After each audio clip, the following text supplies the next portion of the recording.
이 앞에는 더 밝고 광활한 전망이 펼쳐져 있으며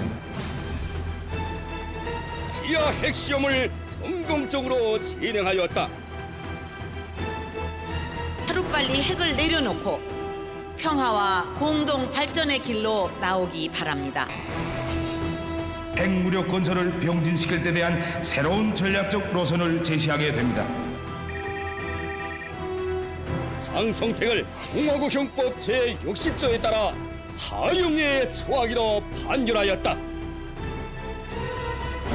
통일은 대박이다.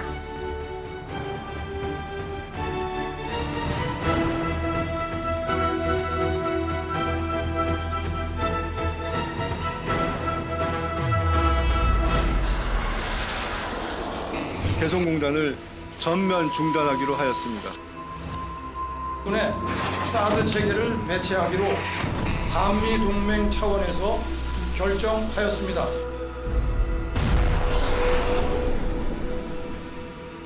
We will make America great again.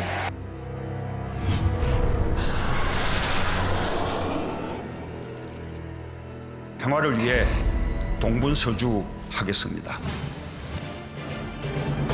남북이 다음 달 말 판문점 우리 측 평화의 집에서 제3차 남북 정상회담을 열기로 했습니다. 다음 달 판문점에서 남북 정상회담을 갖기로 합의했다고. 김정은 노동당 위원장을 비롯한 북한 수뇌부가 정상회담을 앞두고 공개석상에서 사라져 궁금증이 김정은 위원장과 주요 측근 인사들이 조선중앙방송과 노동신문에서 자취를 감췄습니다. 우리 정부는 관계기관 대책회의를 소집해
안녕하십니까. 안녕하세요. 오시는데 뭐 별 어려움 없으셨습니까? 네. 다들 괜찮으셨습니까? 다들 잘 알고 계시겠지만은 북한의 김정은 노동당 위원장과 주요 지도부들이 그 11년 만에 남북 정상회담을 앞두고 그 공개석상에서 모습을 드러내지 않고 있습니다. 그러니까 벌신문에 사진 한 장 실리고 있지 않는데요. 어떻게 된 일일까 지금 모두들 궁금해하고 있습니다. 네, 조금은 특이한 상황이라고 생각이 됩니다.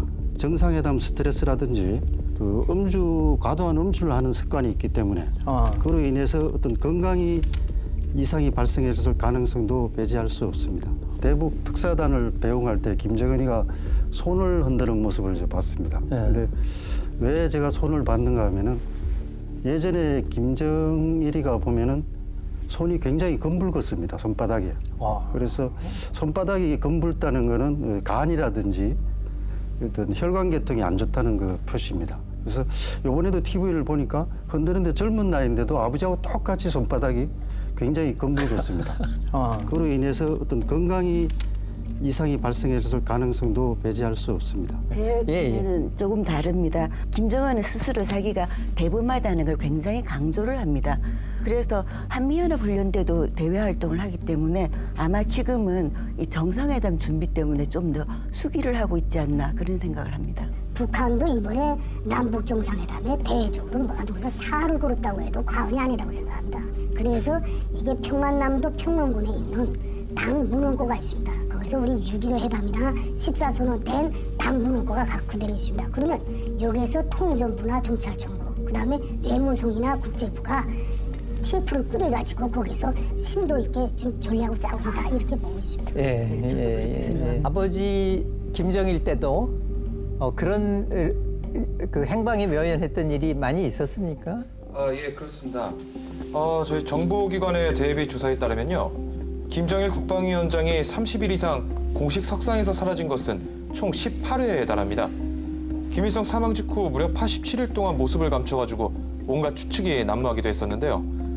그런데 그 18번 가운데 13번에 대해서는 정보기관도 그 이유를 파악하지 못한 것으로 알려졌습니다.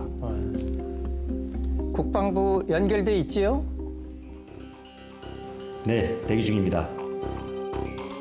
우리 군은 그 북한의 동향을 실시간으로 파악하고 있다고 알고 있는데 현재 상황은 어떻습니까? 네, 대한민국 군은 한반도를 정밀 관측하고 있습니다. 초고해상도 전자광학 카메라가 장착된 다목적 인공위성인 아리랑 2호, 아리랑 3호, 그리고 해양 정보함을 통해 핵심 기관 및 북한 내부의 영상, 신호 정보를 실시간으로 추적, 감시하고 있습니다. RC-12와 RC-7 정찰기와 내부 정보원을 통해 평양의 동태도 24시간 파악 중입니다. 하지만 현재 시점에서 아직 이상 징후는 발견되고 있지 않습니다. 세계에서 가장 폐쇄적이고 정보를 알 수 없는 나라가 북한이라고 알고 있는데 북한 김정은 노동당 위원장과 주요 지도부가 그 남북 정상회담에서 어떤 모습으로 나타날지 어떤 목적을 가지고 어떤 전략을 가지고 나올지 한번 우리가 그 배경을 잘 알아볼 필요가 있습니다. 김정은 위원장 집권 7년 동안 현지 지도에 동행한 인물들을 중심으로 주요 시기를 분류해서 북한 권력의 흐름을 분석한 대외비 자료가 있다고 합니다. 한번 보십시다. 위대한 용도자 김정일 동지께서 극경으로 서거하셨다는 것은 가장 귀중한 실제. 아버지의 갑작스런 죽음 앞에 눈물을 흘리는 젊은 후계자가 보입니다. 김정은 노동당 위원장의 당시 화면입니다. 그때 나이 28이었습니다. 권좌를 물려받은 김정은 위원장은 초고속으로 북한 최고 권력자 자리에 올랐습니다. 짧은 후계자 수업 기간, 집권 초기에 그는 아버지의 행보를 그대로 따라했습니다. 하지만 현지 지도에 보이는 어린 지도자의 모습은 때론 긴장되어 보였습니다. 국내외에서 김정은의 북한에 대해 의문을 품었습니다. 그리고 7년여, 김정은의 북한은 아직 건재합니다. 이에 북한 권력의 변동과 흐름을 파악하기 위해서 조사를 진행했습니다. 국내 최초로 북한 권력층의 모든 인적 정보를 데이터베이스화 했습니다. 그들의 연결 관계를 네트워크 통계로 들여다봤습니다.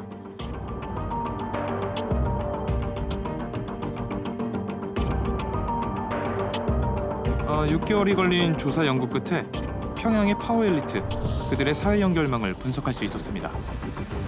정확한 결과를 도출하기 위해서 노동신문과 조선중앙방송에 보도된 김정은의 현지 지도 수행원을 전수조사한 화면입니다. 정보기관 내부 자료와 통일부 한국은행 등 유관기관들이 조사한 자료도 모두 수집 반영했습니다. 김정은 집권 이후에 2012년 1월부터 같은 해 7월까지 분석한 결과입니다. 이 5명을 주목해 주시기 바랍니다. 이들은 김정일 사망 당시 운구차 곁을 지켰던 북한 최고의 실세들입니다. 20대 어린 후계자의 초고속 세습을 도운 것은 운구차 7인방으로 상징되는 후견인 그룹이었습니다. 아버지 김정일이 준비해 놓은 사람들이 대거 포진해 있습니다. 언제 이 후견인 그룹이 왜 필요했는가? 그리고 또 김정일 국방위원장이 후견인 그룹을 만들 때 가장 관심을 가졌던 부분이 무엇인가? 가장 관심을 둔 것은 역시 군부 통제를 어떻게 할 것이냐.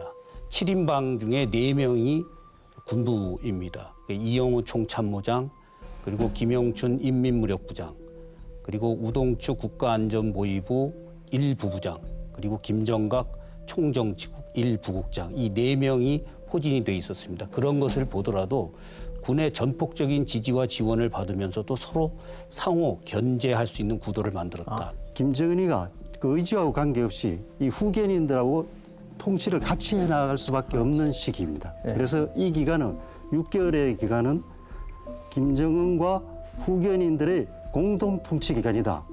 일각에서 많이 조명이 됐던 웅구칠인방 이 인물들이 면면을 따지면 당과 군의 인물들로 이제 말씀하신 대로 정확히 구성이 되어 있죠. 오늘날 시점에서 다시 보면 이 7인방에 지금 한 명도 지금 남아있지 않은 상황인데요. 숙청이 시작됩니다.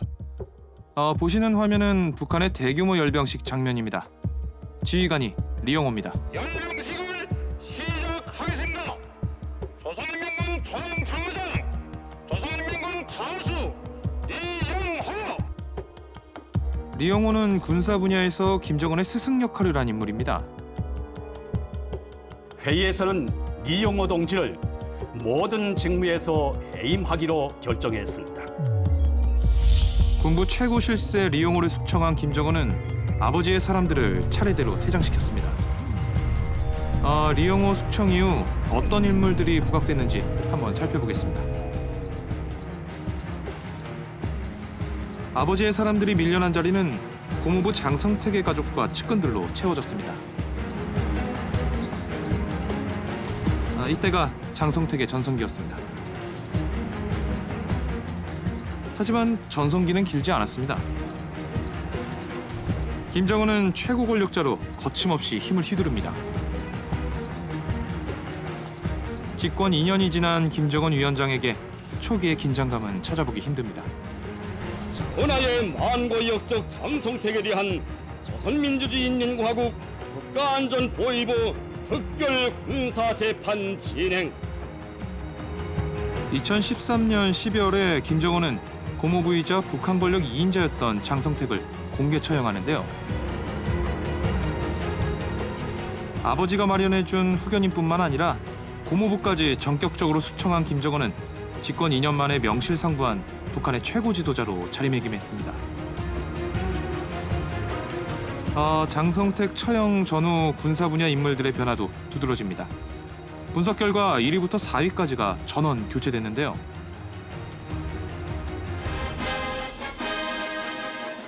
지난 2016년 36년 만에 열린 7차 노동당 전당대회 화면입니다. 이 당과 인민의 최고 영도자이신 경의하는 김정은 동지께서 대회 초석단에 나오셨습니다. 장성택도 처형하고 군부도 장악한 김정은 위원장과 함께 새로운 얼굴들이 대거 등장합니다. 김정은의 북한이 본격화된 것입니다.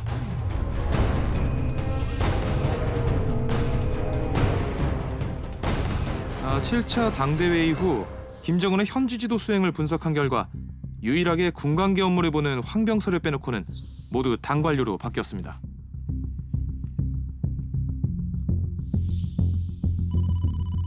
장성택 처형 이후 경제 분야에도 새바람이 불었습니다. 젊고 실무에 밝은 테크노클라트들이 전면에 드러납니다.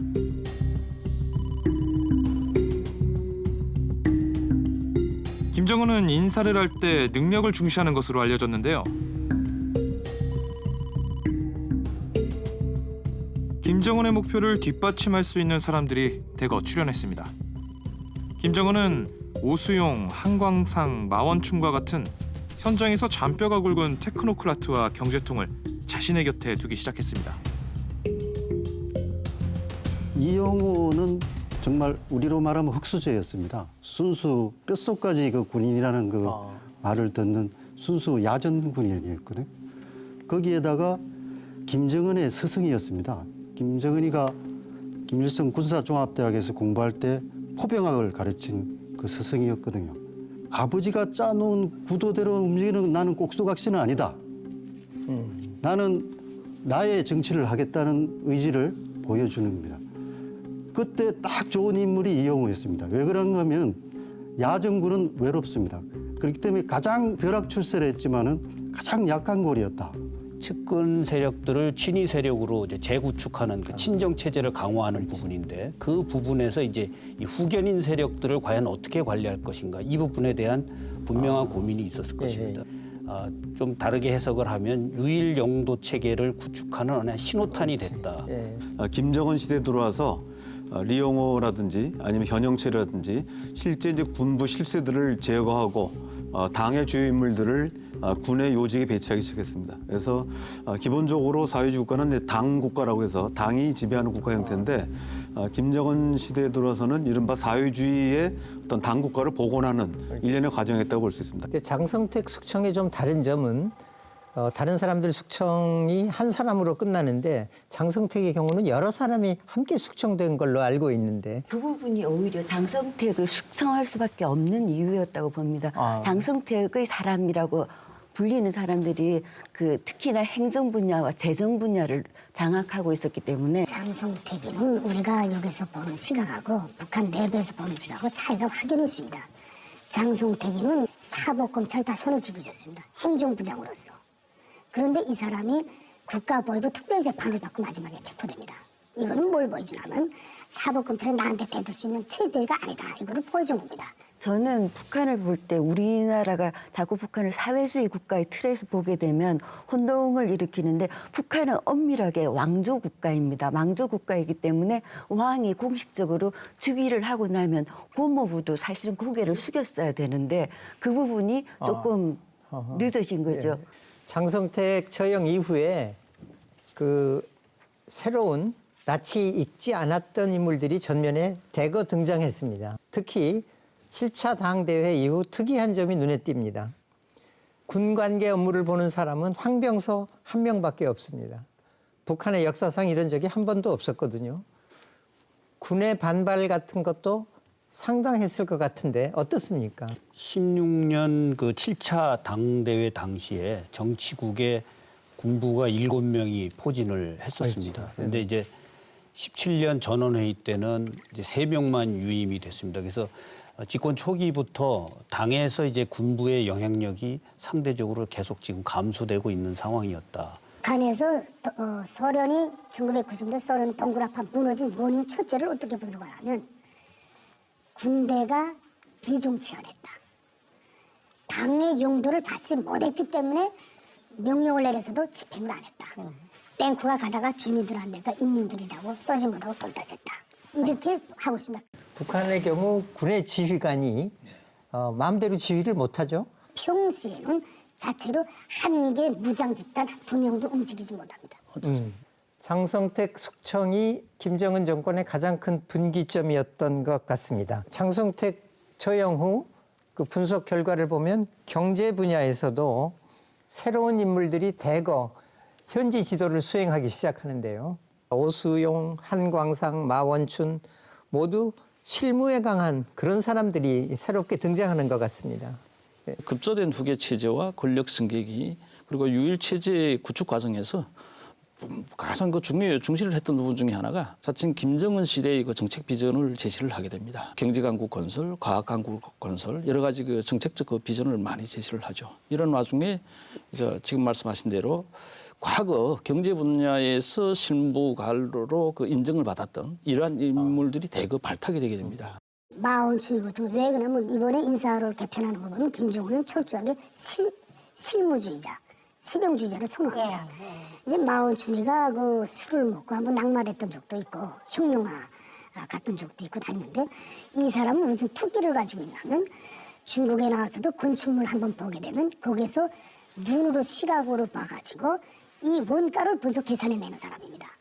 그래서 김정은이가 뭐라고 말을 했냐면 이 마원춘이를 데리고 가게 되면 여기에다가 내가 순마장을 제대하는데 얼마큼 들어가게 되면 얼마나 부지를 하겠습니까? 그걸 그 자리에서 머릿속에서 하는데 이 사람은 실수율까지 세멘트나 강제 실수율까지 계산해서 하는데 그게 90% 이상을 맞는다 이거죠.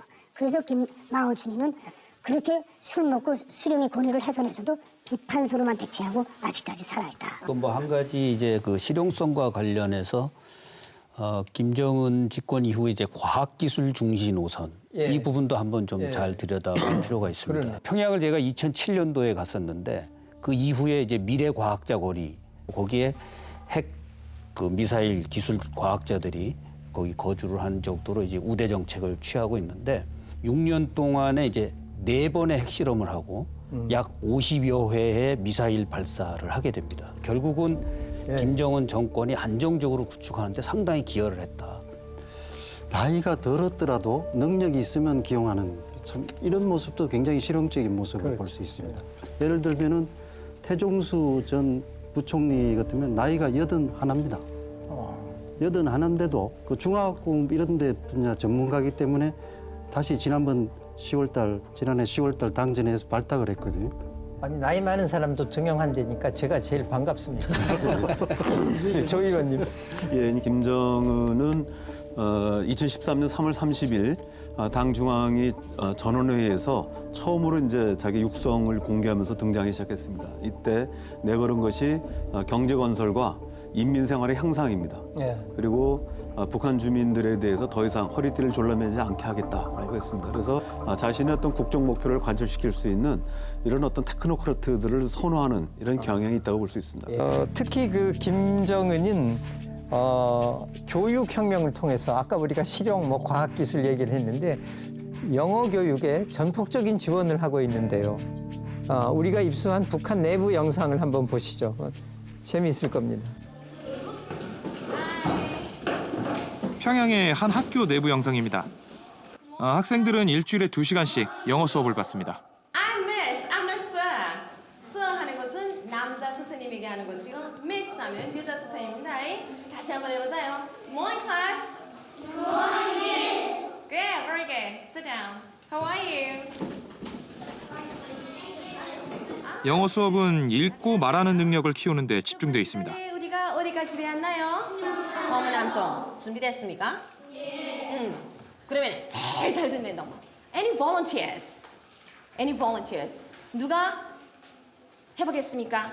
Let's count numbers in English. 1, 2, 3, 4, 5, 6, 7, 8, 9, and 10. Very good. Then in chorus.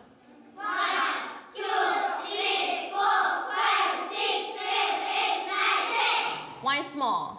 좀 더 빨리 하겠어요. 시작. 1, 2, 3, 4, 5, 6, 7, 8, 9, 10. I can't. 선생님보다 너무 빨리 하니까 선생님이 셀 수 없어요. Very good. Everybody. 북한에선 어느덧 영어가 필수 과목이 됐습니다.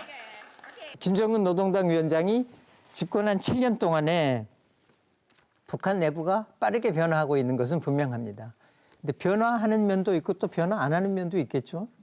그래서 최고 지도자와 새로운 파워 엘리트의 성향을 알 수 있는 또 하나의 지표가 있다고 하는데요. 실리와 효율을 강조하는 김정은 위원장의 통치 스타일이 북한의 국회격인 최고인민회의에서 어떻게 드러났는지 통계가 나와 있습니다. 한번 보시죠. 평양 만수대 의사당에서 열린 최고인민회의 화면입니다. 동적인 시기에 조선민주주의인민공화국 최고인민회의 제13기 제2차 회의를 진행하게 됩니다. 북한의 최고인민회의는 우리의 국회에 해당하는 기관입니다. 국회의원에 해당하는 인물들은 최고인민회의 대의원으로 불립니다. 조사팀은 최고인민회의 12, 13기 대의원 687명의 연령, 출신 지역과 출신 학교, 주요 이력과 가계 등 가능한 모든 정보를 수집했습니다. 이 과정에서 언론에 공개되지 않은 고위급 탈북자들을 수차례 심층 면접했습니다.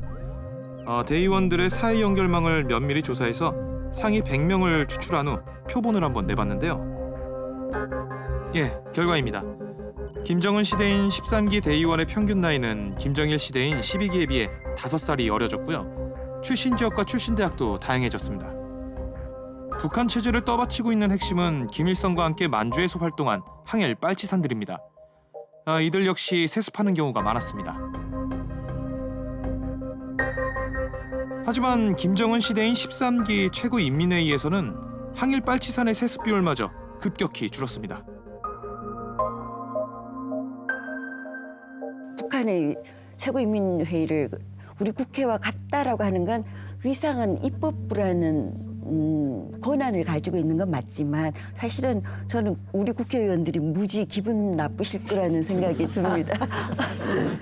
그 명단 자체에 이제 김정은이라든가 당의 의지가 반영되어 있기 때문에 좀 687명이나 되기 때문에 그 명단 자체가 당의 그때 당시의 의지 그리고 김정은의 의지를 나타내는 겁니다. 그래서 권력 구도를 보는 데서는 최고인민회의를 분석하는 것이 굉장히 유용합니다. 세대 교체가 아주 명백한 건 보면 지금 우리가 이야기하는 13기 대의원들이 총 687명인데 그중에 55%가 교체됐습니다. 그러니까 376명이 교체가 됐는데요. 사실 그 정도면은 완전히 대폭적인 물갈입니다. 당 정군뿐만 아니라 공장, 기업소, 협동농장, 단체 모든 걸 망라하는 구성인데 그 중에서 절반 이상이 바뀌었다. 김정은의 이런 독자적인 행보가 자신의 의지입니까? 아니면 공개되지 않은 핵심 그 측근 그룹이 뒤에 있어가지고 일종의 그 체제적인 움직임인가? 이걸 한번 들여다보기 위해 가지고 지금 북한을 움직이고 있는 중요한 인사, 이 인사들 5명의 사회관계망 분석이 나와 있습니다. 보시죠. 김정은의 여동생이자 떠오르는 실세인 김여정이 가장 밀접하게 관계를 맺고 있는 인물을 분석해봤습니다. 김여정은 최룡해와 접점이 가장 많았습니다. 한때 북한 정권 2인자로 불렸던 황병서 전 인민군 총정치국장의 사회 연결망을 분석한 결과 이번에도 최룡해가 지목됐습니다.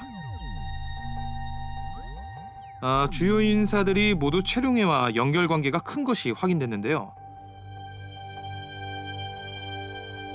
최룡해. 그는 북한 권력의 핵심 축인 항일발치산 2세입니다. 위대한 당의 용도 밑에 사회주의 조선의 불패의 국력을 과시하며 현재 최룡해는 조직지도부장을 맡고 있는데요. 조직지도부는 북한의 모든 핵심 권력기관들을 통제, 관할하는 부서입니다. 당 속의 당이라 불리는 조직지도부는 그들만의 권력 집단이라고 할 정도로 폐쇄적입니다. 그런데 최근 김정은의 현지 지도를 분석한 결과 조직 지도부가 전면에 드러나는 것으로 보입니다. 김정은의 북한에서 조직 지도부의 위상은 한층 강화됐다는 분석입니다. 현지 지도를 수행한 주요 인물 가운데 최룡해, 조영원, 박태성 등 조직 지도부 출신 인사들이 눈에 확연히 띕니다. 조직 지도부는 모든 공산당에서 핵심 부서입니다. 원래 공산당은 오랫동안 탄압을 받았기 때문에 조직을 비밀리에 유지하고 운영하는 것이 핵심입니다. 그래서 조직 지도부는 또한 사람들의 인사를 일일이 뒷조사도 하고요. 다 감독하는데 정보와 교육을 다룰 뿐만 아니라 생활 지도도 하는 걸로 되어 있습니다. 그렇기 때문에 간부들이 모든 목숨을 쥐고 있다고도 볼 수 있죠. 조직 지도부는 어떠냐 하면은 우리나라로 말하면 청와대 민정수석실, 그다음에 정부의 인사혁신처, 검찰, 경찰, 그다음에 감사원 뭐 이런 기능들을 통합해서 만든 전국에 걸쳐 있는 흑수저들, 참된 공산주의자가 될 수 있는 인물들을 선발을 하고 그에 대해서 교육을 하고 배치를 하고 사후관리까지 하면서 검열을 하고 그래서 좀 이상한 행동하는 사람들은 수사를 해서 고위부에 이첩해서 처벌까지 숙청까지 하는 그야말로 그 수령제에서의 뇌수라고 할 수 있습니다. 양대 부서라고 이제 호칭을 하죠. 조직 지도부와 선전선동부를 양대 부서로 하면서 과거 김일성이나 김정일도 당기 영도 체계를 강화할 때 흔히 조직 지도부와 선전선동부를 어떻게 이제 표현을 했냐면 의사와 약제사다 이렇게 평가를 합니다. 조직 지도부가 의사고 약제사가 선전선동부다 이렇게 평가를 했죠. 무소불위 권력을 행사하고 있다 이렇게 평가할 수가 있겠습니다. 근데 이 조직 지도부에 그 미스테리한 인물이 있다는 말이 있습니다. 누군가 하면 바로 그 김정은 위원장의 이복 누나이자 김정일의 맏딸인 김설송입니다. 지금까지 북한 공식 보도에 전혀 등장하지 않고 있는데요. 먼저 그 김설송이 누구인지 좀 알아보겠습니다. 지난 2001년 7월 김정일 국방위원장이 특별 열차를 타고 러시아를 방문하던 화면입니다. 푸틴 러시아 대통령과 정상회담을 갖기 위해서였는데요.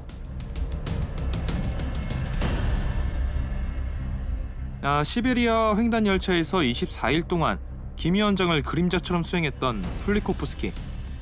북한 권력 구도와 관련한 그의 중요한 증언을 입수했습니다. И мы потом уже по Транссибу вернемся опять на Хасан. Такой у него план был поездки. И мы его уже готовили. Он тогда сказал, я вот привезу свою дочь. Вот хочу, чтобы вы с ней пообщались и послушали. Она очень продвинутый политик. Она молода еще. Тогда он сказал, что ей что-то около 20 лет. 당시 20대였던 딸은 도대체 누구였을까요? 김정일은 4명의 부인에게서 6명의 자녀를 뒀습니다. 이 가운데 74년생으로 알려진 김설송의 실체에 대해 설이 분분합니다. 정남이가 72년도생에 정남이 낳고 나서 살면서 74년도에 이제 김영수 그 여자하고 타자수 분명한 타자수하고 이제 살림을 이제 타자하고 사이에서 애를 낳죠. 설송이라고 김설송. 안개 쌓인 평양만큼이나 베일에 쌓여 있는 김정일의 맏딸 김설송. 왜 지금껏 그 역할이 파악되지 않았는지 분석이 필요합니다. 맏딸인 김설송에 대한 김정일의 사랑이 깊었던 것은 사실 같습니다. 그 폴리코프스키 이야기가 없더라도 그런 이야기는 많이 나와 있었는데 김설송에 대한 다른 이야기는 없습니까? 네. 김설송은 고모 김경희하고 돈독한 관계였는데요. 조직 지도부 부장을 3년 동안 역임했다는 이야기가 있습니다. 그리고 북한 전문가인 켄 고스 미 해군 분석연구소 연구국장은 김설송이 정권 내부의 모든 정보를 간직하고 정보의 흐름을 통제하는 조직의 정점에 있다라고 말했습니다. 그리고 김정은과 권력을 양분할 수 있는 백두혈통인 김설송을 주목하고 있다고도 밝혔습니다. 실세라는 데는 동의하지 않지만 김설송 이야기는 저도 그 90년대와 2000년대 초까지도 그때는 김정은이 부상하기 전이죠. 그때까지는 김설송 이름이 종종 나왔습니다. 조직부 내에서 행정을 맡은 그 고위 탈북자는 말하기를 김정일이 재가를 한다 말하자면 결재를 할 때도 여러 종류가 있습니다. 김정일이 직접 김정일 하고 이름을 쓰는 경우도 있고 그냥 체크를 하는 경우도 있고 어떨 때는 이건 그 김정일이 아니라고 보여지는 것도 있는데 그게 김정일 결재라고 할 때가 있었답니다. 그럴 때는 김설송이 다 한다고 했습니다. 그리고 김설송이 읽지 않고 김정일이 보는 것은 없다.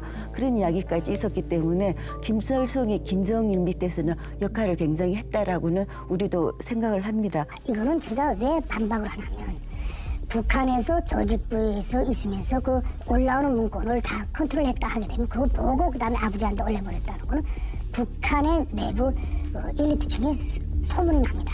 반드시 소문이 납니다. 이거는 숨기지 못합니다. 왜 그러냐면 조직부에서 설송이와 김정일의 딸이 저걸 한다 하게 되면 나와서 자기 와이프도 어떻게 누구한테도 말하자. 이건 반드시 됩니다. 이런 소리 저는 거기서 위에 있으면서 들어보지 못했습니다. 근데 이번 증언은 한 20대로 보인다 그랬는데요. 2001년도 같으면은 김설송 같으면은 27살입니다. 그리고 김혜정 같으면은 15세 정도 되죠. 근데 여자 나이 15세 정도면 꾸미기 나름입니다. 그래서 어느 정도 나이는 되거든요. 저는 차라리 김여정 쪽에 무게를 둡니다. 15살 정도의 그런 정치 감각이 없었다 그러면 일약 30세에 정치국에 진입을 하고 또 얼마 전에는 서울에 특사로 오고 이걸 하겠어요. 그거는 분명히 어린 시절부터 개인적인 정치적 관심도 많고 특히 재화학 교육을 아주 단단히 받지 않았나. 여러분들 어떻게 생각하세요? 저번에 그 김여정 그 남한에 평창에 왔을 때 상당히 그 신선한 충격이었는데 두 사람이 스위스에서 유학할 때부터 굉장히 사이가 좋았다고 합니다. 그렇기 때문에 좀 오빠를 보조하는 활동을 활발하게 하지 않을까 싶습니다. 김정은도 이보 경제를 가차없이 처형을 합니다. 처형을 하고 그리고 이런 와중에 또 고모부도 처형을 하고 반대로 동생에 대해서는 좀 더 이제 애착을 가지면서 인간 혈연적으로 이제 의존을 하고 또 그리고 이제 지금 말씀하신 대로 정책적으로도 서로 이제 신뢰를 하면서 의존을 해가는 이러한 구도가 지금 전개가 되는데 김여정에 대한 평가는 여러 개가 있는 것 같습니다. 지금 아까 곽 실장님 얘기하신 것처럼 선전선동부 제1부부장이라는 설도 있고 또 하나는 이제 우리 이 의원이 얘기하신 것처럼 사실 이제 조직 지도부에서 역할하는 게 아닌가 하는 얘기도 있고요. 상당히 행사를 이제 주도하는 모습들을 많이 보입니다. 이런 걸 봤을 때는 또 서기실의 역할도 좀 하는 게 아닌가 하는 또 여러 추측들이 있습니다. 김정은의 장막 뒤에 누가 있든 이것만은 분명해 보입니다. 김정은 위원장이 지금 북한을 장악하고 확고한 리더십을 발휘하고 있다는 것입니다. 그런데 김정은 위원장의 통치 스타일이 할아버지 김일성의 리더십을 닮았다는 평가가 많이 있습니다. 고령의 탈북자들과 이야기를 해보면 진심으로 김일성을 존경한다는 생각을 많이 갖게 합니다. 무장 독립투쟁을 통해서 민족을 해방시켰다라는 과장이 있건 없건 북한 주민들이 받아들일 때의 정당성이 있다는 거고요. 72년까지는 우리나라보다 북한이 잘 살았고 북한 주민들에게는 여전히 1970년대가 가장 전성기였다는 혹은 황금기였다라고 기억을 합니다. 그래서 이제 김일성에 대해서는 뭐랄까 그 추억이랄까 그리고 그 시기로 돌아가고 싶은 복고적인 욕구도 있습니다. 김정은의 첫 연설이 과거 김일성 시대처럼 다시는 배를 굼지 않겠다 하는 것이 김정은의 입에서 나왔거든요. 그래서 그 상황에서 보면은 북한 주민들은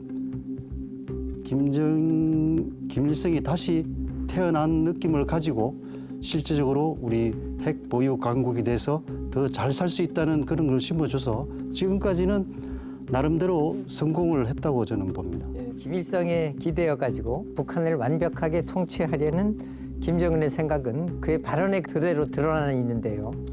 김정은의 7년치 육성 연설 발언, 김정은 명의의 문서를 모두 수집한 후 시멘틱 네트워크 분석을 통해서 향후 북한이 추구하는 모습이 무엇인지 살펴본 자료가 있습니다. 한번 보시죠. 북한의 최고 지도자 김정은 위원장이 육성으로 10년사를 발표하는 화면입니다. 우리는 조국 역사의 특이할 사변들로 빛나게 아로새겨진 이 전공 12년을 보내고 원대한 포부와 최후 승리에 대한 신심에 넘쳐 새해 2013 김정은이 이루려고 하는 북한, 그 모습을 추정해보기로 했습니다. 조사팀은 김정은이 권력을 잡은 2012년부터 연설과 발언 등 그의 육성을 모두 수집했습니다.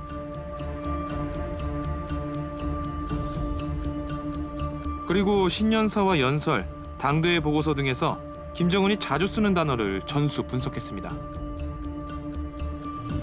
시멘틱 네트워크 기법을 사용했는데요.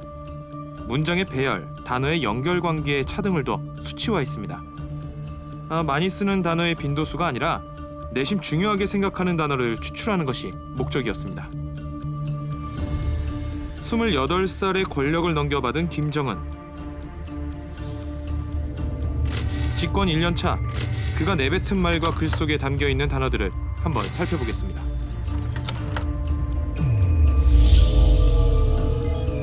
아, 2012년도에 김정은 위원장이 가장 많이 한 발언은 위대, 인민, 혁명, 조선 노동당 등이었습니다.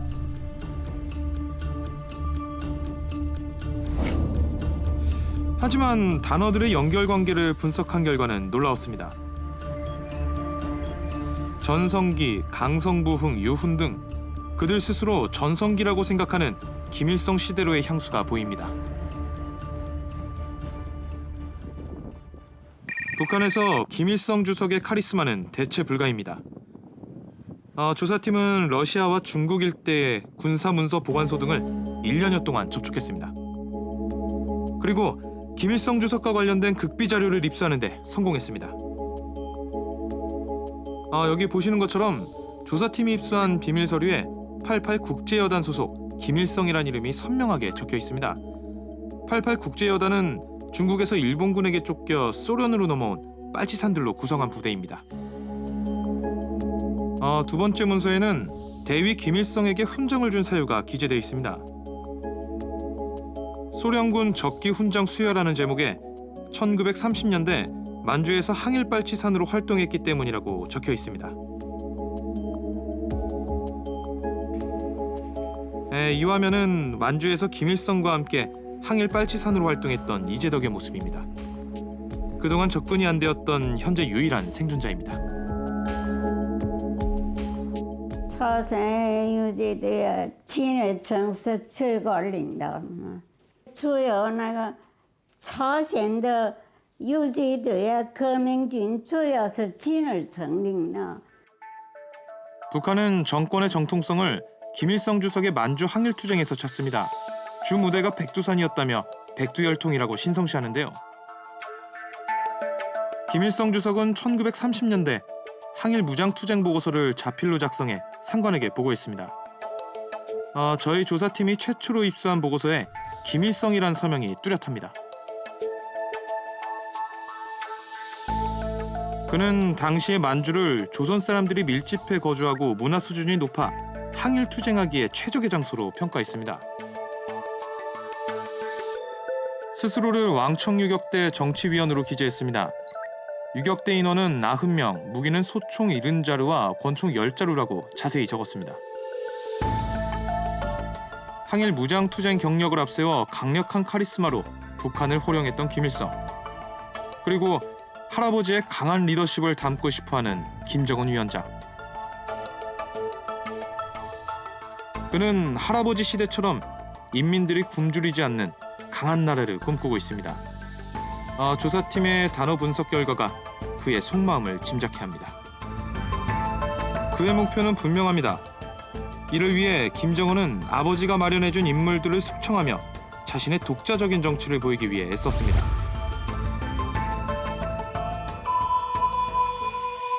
집권 7년 동안 비어진 그 자리는 실무에 밝고 젊은 새로운 인물들로 채워나갔습니다.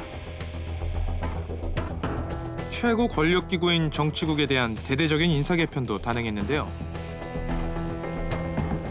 2명을 제외하고 모두 새로운 인물로 교체됐습니다. 김정은 위원장의 인사에서 이전 시대를 넘어 사회주의 강국을 만들고 싶어하는 열망을 볼 수 있는데요. 그래서 이를 받들어 추진해 나갈 파워 엘리트들을 정비한 것입니다.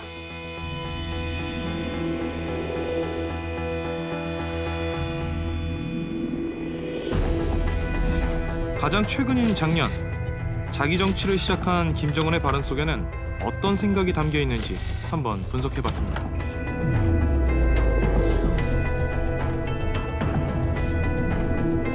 아, 2017년 김정은이 가장 많이 한 발언은 인민, 위대, 혁명 같은 상투적인 말이었습니다. 하지만 시멘틱 네트워크 분석 결과는 확연히 달랐습니다. 김정은 위원장은 힘있는 사회주의 강국을 만들고 과시하고 싶어합니다. 김정은 위원장의 마음속이라고 할까? 김정은 위원장이 어떤 목표를 지금 갖고 있는 건가? 김정은 체제가 공식화했다고 할 수 있는 2016년 5월 달에 제7차 당대회 당 결정서를 보면 잘 드러납니다. 일단 북한이 경제 강국의 완성을 통해서 사회주의 강국을 완성시키겠다는 목표를 내세우고 있습니다. 작년 12월 29일 화성 15형 ICBM을 발사한 이후에 북한이 이제 이른바 국가 핵무력 완성을 선언했습니다. 그래서 이러한 국가 핵무력 완성을 통해서 이제는 본격적으로 경제 강국에 매진하겠다라고 하는 이런 어떤 의도가 보이는 것 같습니다. 나름대로 로드맵이 있다. 북한이 원하는 최종 상태가 뭐냐? 이것이 이제 우리가 가장 이제 궁금하게 생각하는 부분인데, 북한이 원하는 최종 상태는 뭐 인도 파키스탄식의 어떤 핵보유국 지위를 확보한 상태에서 정상 국가로서 남북 관계 개선도 하고 또 미국 관계 정상화를 하고 해서 국제사회의 일원으로 나오는 모습이 될 것입니다.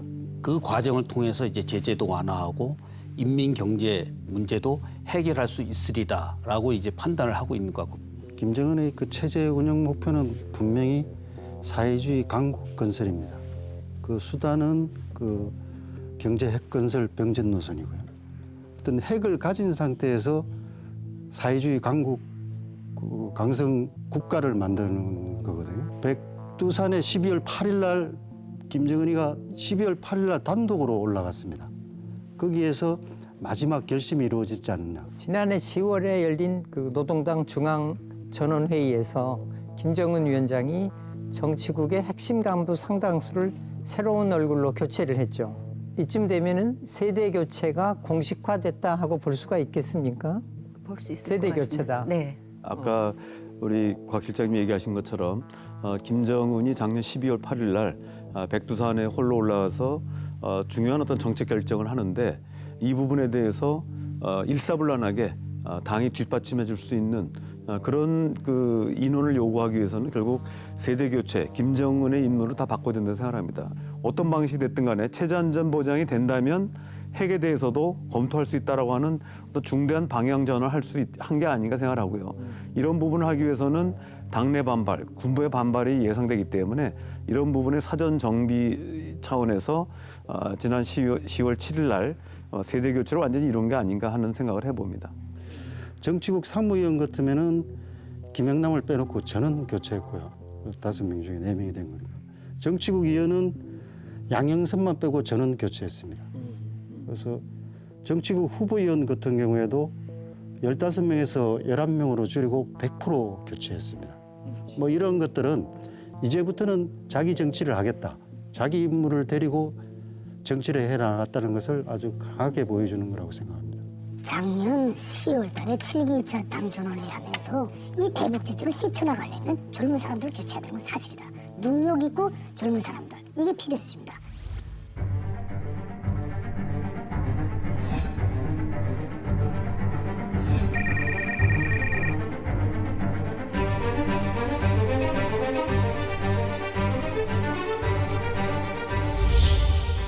김정은 위원장의 그다음 행보를 짚어볼 필요가 있습니다.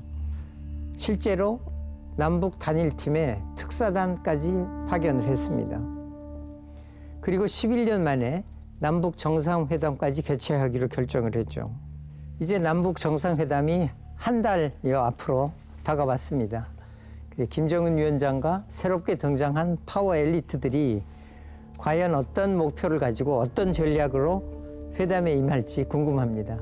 이번에 대북 특사가 갔을 때 김정은 위원장이 문재인 대통령에 대한 신뢰감을 이제 표시한 걸로 알려져 있습니다. 작년 8월 15일 광복절 경축사에서 대통령께서 대한민국의 동의 없이는 어떠한 어떤 그 전쟁도 안 된다라고 하는 부분이 북한에게 굉장히 강한 어떤 인상을 줬다고 생각합니다. 이 시기에 북한의 어떤 체제 안전 보장을 만약에 받는다면 북한으로서는 자신들이 목표로 내세우고 있는 경제 강국, 나아가서 사회주의 강국의 어떤 돌파구를 마련할 수 있지 않을까라는 아마 기대감을 갖게 된 것 같습니다.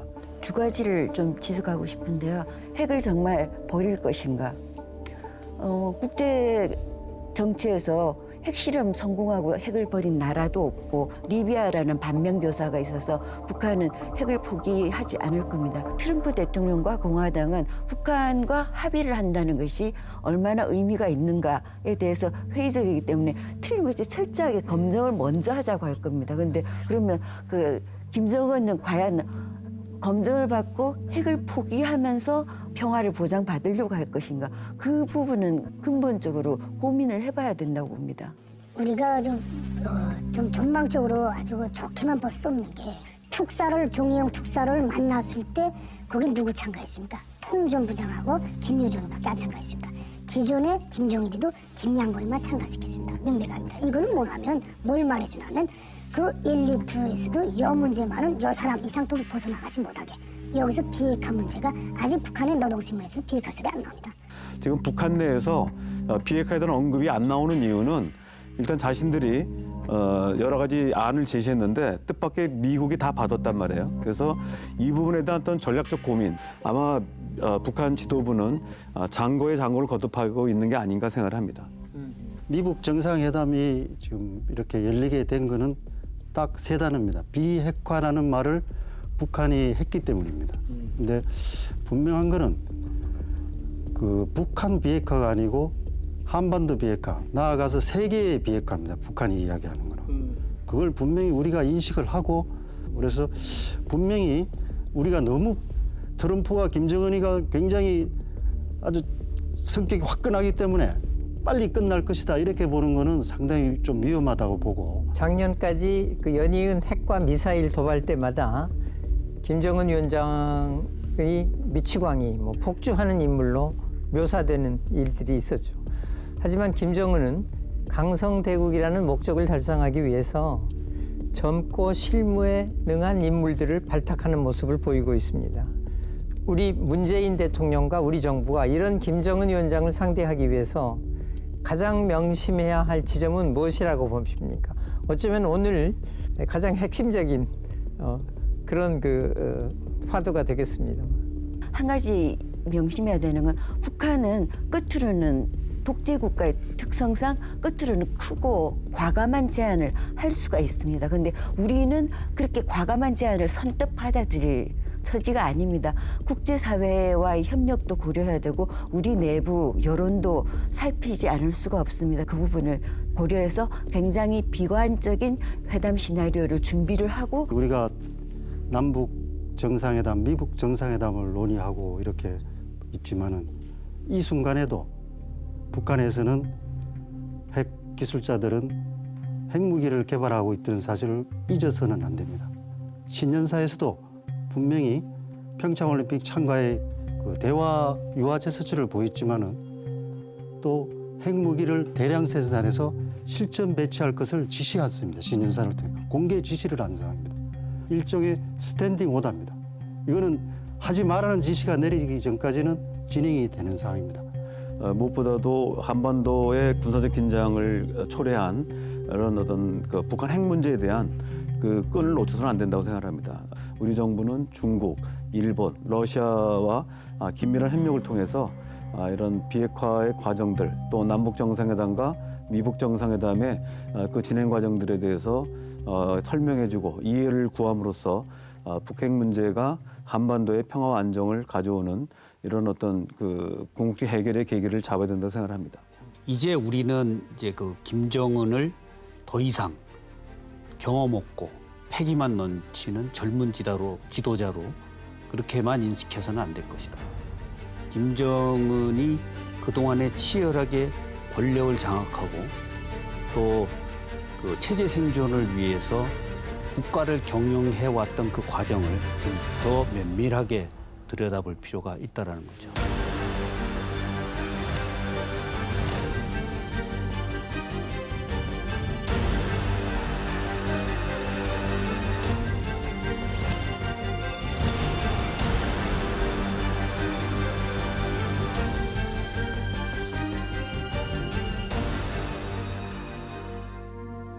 김정은의 등장.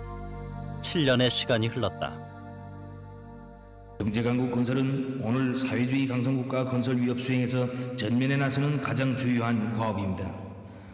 우리는 이미 마련된 자립경제의 토대와 온갖 잠재력을 최대로 발동하여 인민 생활 향상과 경제강국 건설에서 전환을 이룩하여야 합니다. 지식경제 시대의 본보기 공장, 표준 공장들을 일도 세우고 생산공정의 현대화 정보화를 적극 실현하여 전반적 경제 발전과 인민 생활 향상을 위한 매년 육성으로 발표한 신년사에서 되풀이한 키워드는 경제. 김정은과 북한은 지금 어떻게 우리 앞에 모습을 드러냈는가?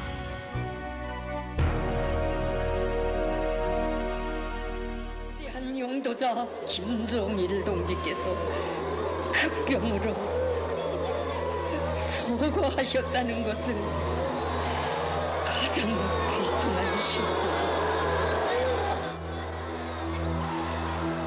아버지의 갑작스런 죽음 앞에 눈물을 흘리던 젊은 후계자. 당시 김정은의 나이는 28이었다.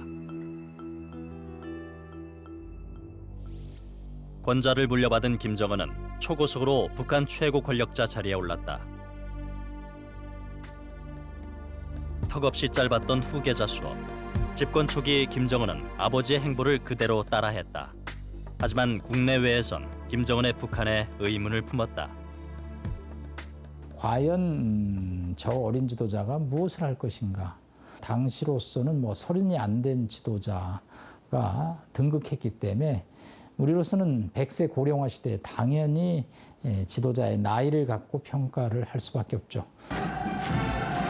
2,500만 국민을 손에 움켜쥐고 3대 세습을 이룬 지도자. 김정은에게 첫 해인 2012년은 중요한 해였다. 김일성 대원수님 탄생 백돌 경축 열병식을 시작하겠습니다.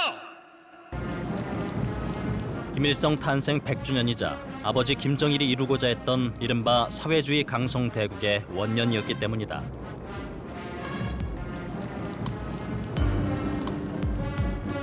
김정은 위원장이 어떤 메시지를 내놓을지 그의 행보에 전 세계의 눈과 귀가 집중됐다.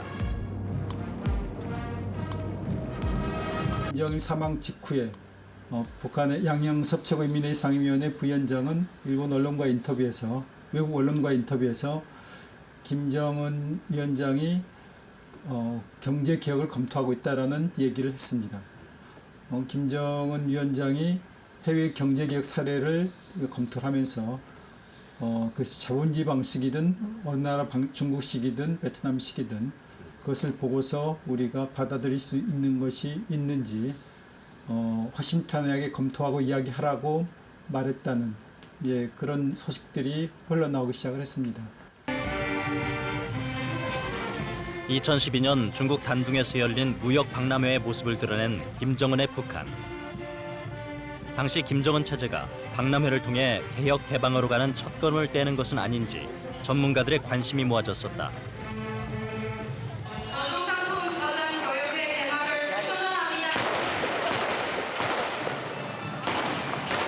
두 나라 사이 경제 무역 분야에서의 협력과 교류를 계속 확대 발전시킴으로써 전통적인 조중 친선 관계 발전에 적극 기여해 나갈 것입니다. 북한 상품 박람회가 열렸던 단둥시 체육관. 전시장은 하루 종일 중국 각지에서 온 상인들로 붐볐다. 당시 박람회에 북한은 100여 개 기업, 300명의 대규모 경제 무역 사절단을 파견했었다. 오늘 시작인데 벌써 다 나갔습니다. 이제 한 70%가 다 나갔으니까. 예, 많이 사고 있어요. 예, 벌써 이게 다 있습니다. 우리는 저기 유럽들의 저런 선풍기는 돈 계속 내보내고 있어요, 이달에. 그리고 바야는 러시아하고 정리적으로 계약해서 계속 나가고 있습니다. 특히 북한의 광물 자원 소개가 활발했다. 질 좋은 북한의 지하 자원을 얻기 위한 중국 상인들의 관심으로 현장 분위기는 뜨거웠다.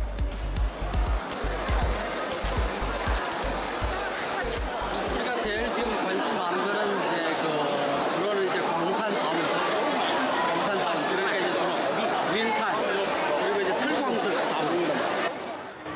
광산에 대한 문의가 끊이지 않자 당시 북측도 강한 자신감을 나타냈다.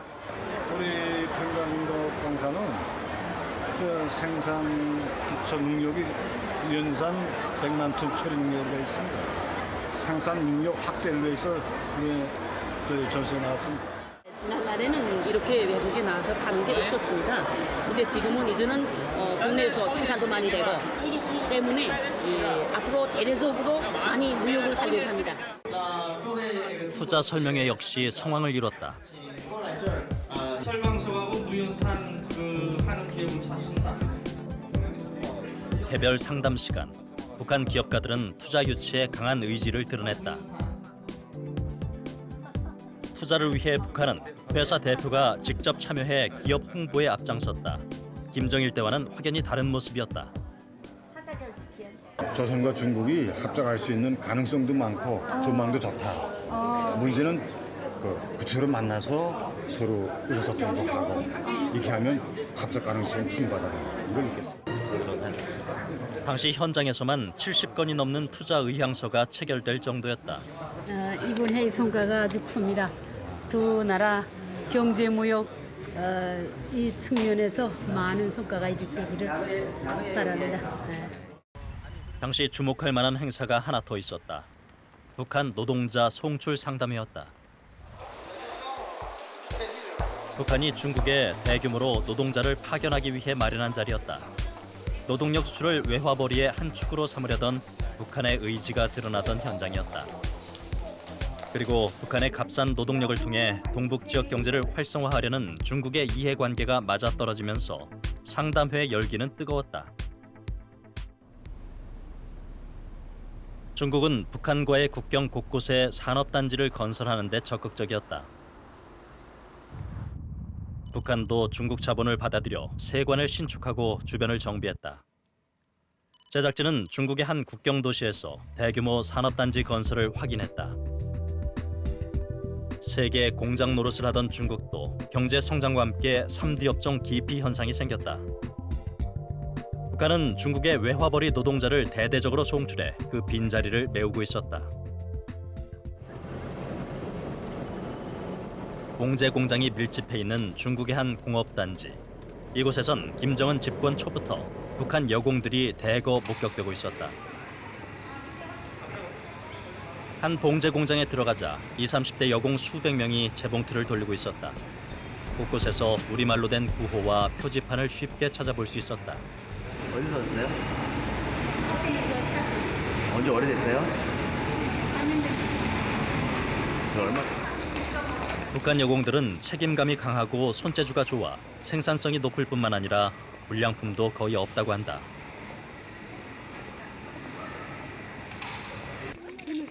중국의 하루 평균 법정 근로시간은 8시간. 하지만 여공들은 북한 감독관의 통제 아래 점심시간을 제외하고는 하루 12시간 이상씩 옷을 만든다. 사장님 몇 분 있어요? 다른 도시의 사정도 마찬가지. 북한 여공들이 없으면 공장 운영이 안 될 정도라고 한다. 싼 인건비 때문에 중국 고용주들에게 인기가 높다. 이곳 여공들의 월급은 평균 2,000위안. 중국인의 절반 수준이지만 북한에선 큰 돈이다. 여기 나오면 그래도 거기서 하는 거 없으면 돈을 많이 벌죠.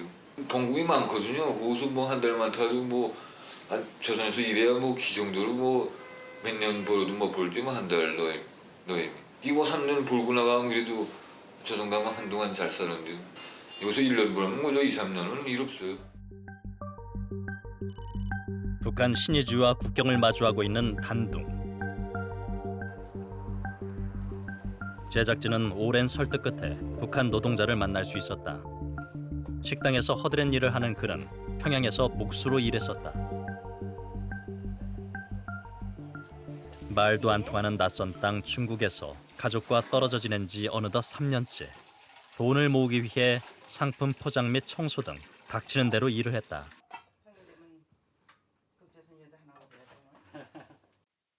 엄마도 밤에 하면은 진짜 중국도 많던데요.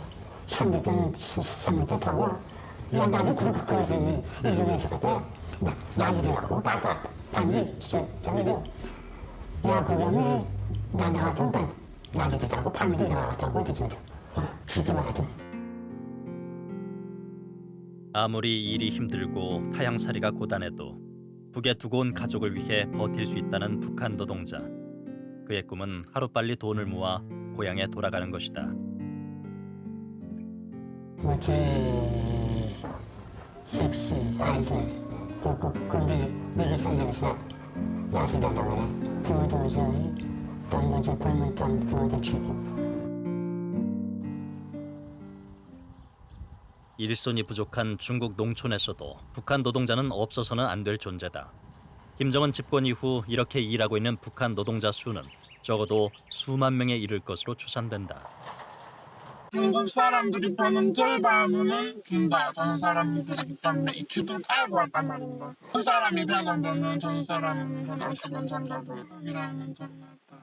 그러니까 돈 벌기도 좀 쉽고 그러니까 우리가 여기도 돈 벌라 열심히 하고 해요. 김정일 시대하고 비교해 보면은 가장 눈에 띄는 것이 그 노동력 수출이라는 거죠.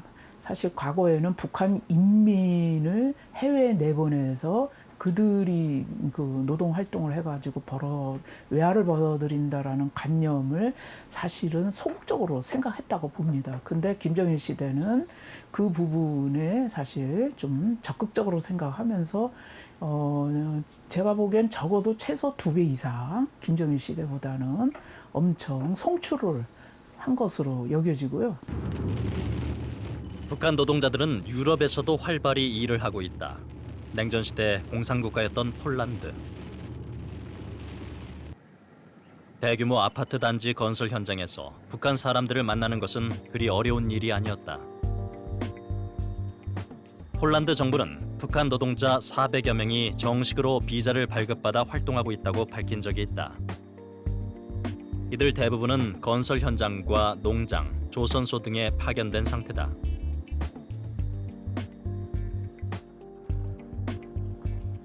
작업이 끝나자 북한 노동자들을 태운 흰색 버스가 어디론가 이동했다. 5분 정도를 달려 도착한 곳은 공사장 인근 지역에 있는 숙소였다. 주변을 살피며 차에서 내리는 북한 노동자들. 그들의 얼굴엔 경계의 빛이 역력했다.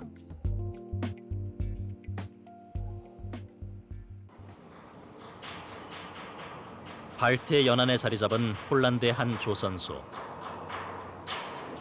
제작진은 상당수의 북한 노동자들이 이곳에서 일하고 있다는 제보를 입수했다.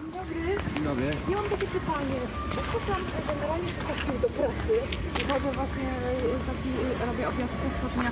Czy Koreańczycy z północnej Korei są? A o której oni tak mniej więcej przyjeżdżają? Oni już pracują od rana, bo oni tu mieszkają. A gdzie oni mieszkają? Tu hotel mają. Ale podobno ci z północnej Korei to najlepsi specjaliści. No i zdyscyplinowani są. 근면 성실함과 수준급 실력으로 정평이 나 있는 북한 노동자들. 관리인은 북한 노동자들이 근처 숙소에서 먹고 자고 하면서 일을 한다고 했다. 이곳 북한 용접공의 월급은 470유로, 우리 돈 60만 원 정도다. 이는 폴란드 노동자 최저임금과 비슷하지만 북한 경제 수준에서 보면 상당한 액수다.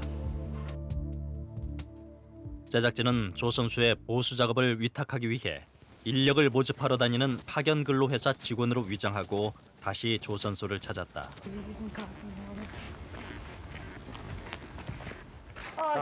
Dzień dobry. Mam takie pytanie. Jestem z agencji pracy Howeko i szukam ludzi do pracy, bo słyszałam właśnie, że tutaj są i chciałabym z nimi porozmawiać. Oni tutaj też słyszałam, że śpią, prawda? Obok, w tym budynku. A to są Koreańcy, bo to jest spółka. Ona jest tu, oni po całym Szczecinie robią, bo oni i tu robią, i w innych firmach. To jest spółka w Polsce założona przez Koreańców. Dzień dobry, kluczu chcę i więcej nic nie umie. Aha. A oni są z Korei Północnej czy Południowej? No z tej gorszej. Im nawet nie wolno. On się boi, że coś zaraz gdzieś podpieprzy się. Ale co, mają jakieś kary czy coś? No to u nich jest dyscyplina, tak jak kiedyś było za komuny. No, nie wie pani, że nie wolno nic, bo... 얼마 후 노동 하청 계약에 대해 이야기를 나누고 싶다는 연락이 왔다. 폴란드의 고용 체계는 무척 복잡하다. 북한 당국은 폴란드 업체와 계약을 맺는다. 그러면 북한과 계약한 업체는 중개자 역할을 맡아 또 다른 현지 업체에 북한 노동자를 파견하는 다단계 구조로 돼 있다. Exportverantwortlich ist von der Partnerstocznia. Partnerstocznia ist ein Holding, das ist eine Nutzer. Und 100%ig sind wir exportorientiert. Also alle unsere Kunden sind entweder in Deutschland oder in Holland oder in Norwegen. Leute beschäftigt sind so gegen 300 Leute. Die Hälfte sind Polen, die Hälfte sind Ausländer. Meistens Ukraine, Usbekistan. Manchmal noch ein bisschen aus Vietnam und Korea. 회사 관계자는 북한 노동자들의 숙소로 제작진을 안내했다. 이곳에서 합숙 생활을 하고 있는 용접공은 50여 명. Hier in diesem Gebäude wohnen die Asiaten und die Ukrainer zum Beispiel. Das ist unser Hotel für die Jungs. Die wohnen ja gleich sozusagen am Arbeitsplatz. Ja, damit die nicht zu viel wandern müssen, weil wenn die zum Beispiel in der Stadt wohnen würden, dann nach dem Wochenende, ich weiß nicht, ob die den Weg finden würden. Und hier ist okay. 그는 북한의 연이은 핵과 미사일 도발로 고민이 많다고 했다. Aber jetzt mit dieser Nordkorea-Krise haben Sie da kein Problem? Also wird es nicht schwierig? Das haben wir. Wir sind dafür vorbereitet. Wir können die entlassen von einem Tag auf den anderen, wenn wir einen Befehl bekommen. Und für uns zu riskant, wenn der nächste Raketen irgendwie schickt in die Luft, wie letztes mit der Japan. Also das betrifft uns stark. 전문가들은 북한 노동자들이 이곳 폴란드에서 벌어들이는 돈만 연간 약 1,500만 유로, 195억 원에 이르는 것으로 추정한다. Nein, nein, das ist Auftrag. Od seinen Bruder? Holländer, ja. Aber die haben das bekommen, also es funktioniert. Das funktioniert, glaube ich, oder? Hier auch, ja. Sehr, sehr fleißig und also wenn Sie die Polen fragen, ob die am Samstag oder Sonntag kommen, nein, keine Chance, nein, ich muss trinken und so weiter. Wenn Sie die Asiaten fragen, kein Problem. In der Sonne, in der Nacht, egal, immer. Ja. Also, wir müssen die haben. Kriegen die dann Schichtzulage oder Wochenendzulage, dass sie so arbeiten? Oder? Das fragen Sie mich schon zu viel, das ist internal Know-how. Okay. 달러가 필요한 북한과 값싼 노동력이 필요한 폴란드. 밀월은 계속될 듯했다. 올해 월드컵 개최 등으로 수년간 건설 붐이 불었던 러시아. 지방 도시의 공사 현장에서 북한 노동자를 쉽게 찾아볼 수 있다. 그중 한 남자에게 조심스럽게 말을 건넸다. 자, 안녕하세요, 선생님. 선생님, 저 조선분이시죠? 아니 그럼 여기 일하러 오셨습니까? 언제 오셨습니까? 여기 들어온 지 한 3년 되고.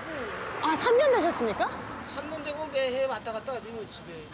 아니 그러면은 3년 전에 오셨어요? 14년도. 14년도에. 그래, 그럼 어디가 혹시 고향이십니까? 충북도. 평안북도? 신의주. 그러면은 꽤나 그 중국 국경 쪽에 가까우신 데 계셨네요? 갑자기 울리는 휴대전화. 전화 받으십시오. 네네. 네.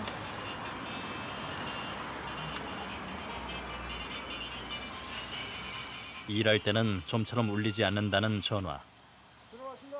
번호를 확인한 남자는 망설임 끝에 전화를 받았다. 물한테 잘 안 들린다. 당황한 북한 노동자는 취재진과 멀찍이 떨어져 통화를 했다. 한참을 통화하다 전화를 끊는 남자. 어디에서 온 전화였을까? 네. 이자분에 우리서 본단 말이야 우리. 그렇습니까? 네. 그렇습니까? 죄송합니다. 네, 죄송합니다. 네. 이탈을 막기 위해 북한 관리자의 통제가 이루어지고 있었다. 전 세계 진출해 있는 북한 노동자는 5만여 명으로 추정되고 외화 수입은 한 해 2억 5천만 달러로 추산된다. 이는 북한 경제 활성화에 일정 부분 역할을 하고 있다고 전문가는 말한다. 이 노동력 송출 같은 것을 통해서 벌어들인 외화 자본들이 물론 국가 통치 자금으로도 들어갔을 거고 또 일부는 북한이 작년까지 핵 능력을 강화하는 데도 썼을 거지만 개별적으로 벌어들이는 그 이제 수입을 통해서 자기 가족들에게 송금 액수도 늘어났고 그뿐만 아니라 가족들에게 보내는 물품들이 늘어나는 거고 이것이 자연스럽게 이제 어떻게 보면은 북한 주민들의 가처분 소득을 올리는 거예요. 그러니까 소득이 일부 가처분 소득이 올라가니까 이제 소비가 이제 늘어나고 이렇게 북한의 소비 시장, 특히 내수 시장이 확장이 된다라는 거예요. 경제 회생을 최우선 과제로 삼은 김정은. 북한에선 이미 개방 없는 경제 개혁에 닻이 올랐다는 분석이 많다. 김정은 위원장이 집권 후 첫 번째로 손을 댄 것은 농업 개혁이었다. 북한은 건국 후 토지를 국유화했고 개인이 토지나 생산물을 소유할 수 없도록 집단 농장으로 일원화했다. 김정은은 집권 직후인 2012년 호전 담당 책임제를 확대 도입한다. 협동농장 인원수를 줄이고 목표를 초과한 생산량을 개인이 갖도록 했다. 김정일과 차별화된 새로운 전략이 필요했던 김정은 위원장은 인민생활 향상에 최우선 가치를 두었다. 우리 인민이 다시는 허리띠를 조이지 않게 하며 사회주의 부귀영화를 마음껏 누리게 하자는 것이 우리 당의 확고한 결심입니다. 허리띠를 졸라매지 않도록 기본적인 먹는 문제 그리고 적절한 수준의 복지를 혜택을 입도록 하겠다. 경제적 또는 물질적 또는 어떤 복지 측면에서는 자본주의 국가들이 누리는 그런 문명 수준을 우리도 인민들에게 맛보게 하겠다. 그런 비전을 갖고 있었죠. 1990년대 중반 고난의 행군이라 불릴 만큼 극심한 경제난을 겪었던 북한은 만성적인 식량 부족에 시달리기 시작한다. 배급제도 사실상 붕괴된 상황이다. The leader, Kim Jong-un, said that agriculture is a priority. He wanted to do some reforms. Have these reforms are already in place? As anything, well, not reform. What's to say? New measure. New measures. But it's not new. 김정은의 최대 관심사 중 하나는 바로 먹고 사는 문제였다. 다양한 경제 개혁 조치 중 농업 개혁에 주력하는 것도 그 때문이다. 김정은은 농업 담당 비서 직책도 부활시키면서 관심을 보였다. 협동농장 수확물에서 농민 몫을 보장하는 것도 그 일환이다. 하는 게 이 국가에다가 이 국가 계획을 이미 봤습니다. 국어 초과한 한 톤분은 이 어린 한테 준다는 거. 현물로. 성과가 나오기 시작했다. 추가 소득이 생기자 농민들이 경작에 관심을 갖기 시작했다. 이는 생산력 증대로 이어졌다. 우리는 평양 시민들한테 다 공급해주고 기가고 연간에 자기 70%를 줍니다. 분배 국가 계획을 하면 50%를 떼준단 말입니다. 김정은은 농업 관련 시설도 자주 찾았다.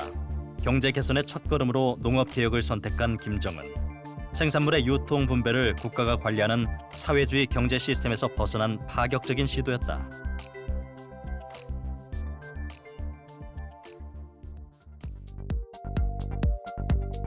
개혁의 결과 북한의 농촌은 조금씩 변하고 있다. 다양한 시도 역시 계속되고 있다.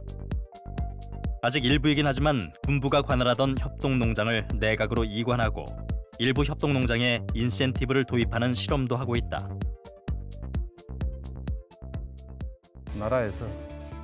나라에서 대줄 것도 희망하고 우리는 어떻게 하시나 자체로 벌어서 자체로 이렇게 살겠고 국가에다 손을 내미지 말고 자체로 농사를 해서 팔아가지고 자금도 마련하게 이렇게.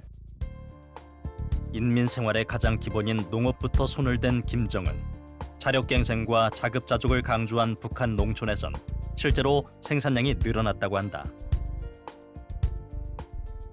농민에게는 60%, 국가가 40% 이런 얘기가 나오다가 나중에는 뭐 7대3, 그러니까 농민이 70% 가져가고 국가가 30% 가져가는 이런 방식으로 이제 포전 담당 책임제가 시행이 오고 있다라고 이게 엇갈린 평가는 있을 수 있지만 이 북한의 협동농장에서 최근에 이제 놀라운 현상이 보면은 남새 농장이라고 해가지고 비닐하우스를 개설해서 이 다양한 종류의 채소를 재배하는 이런 현상이 엄청나게 확산됐다라는 거예요. 김정일 시대에는 사실 비닐하우스를 발견하기가 드물었어요. 이 남새 분야, 이쪽 분야에서는 포전 담당 책임제가 역할을 좀 한 걸로 봐야 되지 않을까라고. 김정은의 북한은 기존 집권 세력의 교체와 함께 시작됐다. 김정은 위원장은 예상보다 빠르게 주변을 정리해 나갔다.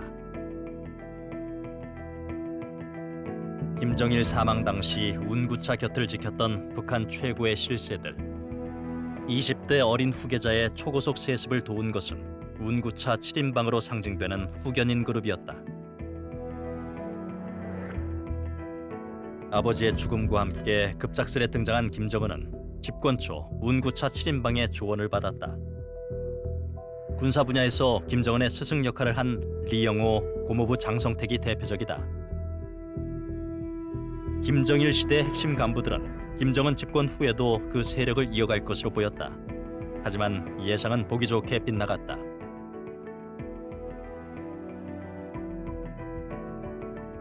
집권 2년이 지나면서 김정은에게 초기의 긴장감은 찾아보기 힘들었다. 김정은은 아버지의 사람들을 차례대로 퇴장시켰다. 천하의 만고 역적 장성택에 대한 조선민주주의인민공화국 국가안전보위부 특별군사재판 진행. 마침내 2013년 김정은 위원장은 고모부이자 북한 권력 2인자였던 장성택을 공개 처형한다. 아버지가 마련해준 후견인뿐만 아니라 고모부까지 숙청한 김정은은 집권 2년 만에 명실상부한 북한의 최고 지도자로 자리매김했다. 지난 2016년 36년 만에 열린 노동당 당대회. 그의 표정엔 자신감이 넘쳤다. 장성택도 처형하고 군부도 장악한 김정은 위원장. 그의 목표를 뒷받침할 수 있는 새로운 인물들이 대거 등장했다. 김정은의 북한이 본격화된 것이다. 아버지의 사람들을 과감하게 숙청하며 독자적인 행보를 보여준 김정은. 그 빈자리의 상당수는 실무에 밝고 능력을 평가받은 경제 엘리트로 채워나갔다. 집권 세력의 교체를 알아보기 위해 제작진은 다양한 자료를 분석해봤다. 동적인 시기에 조선민주주의인민공화국 최고인민회의 제13기 제2차 회의를 진행하게 됩니다. 북한 최고인민회의는 우리나라의 국회에 해당하는 기관이다.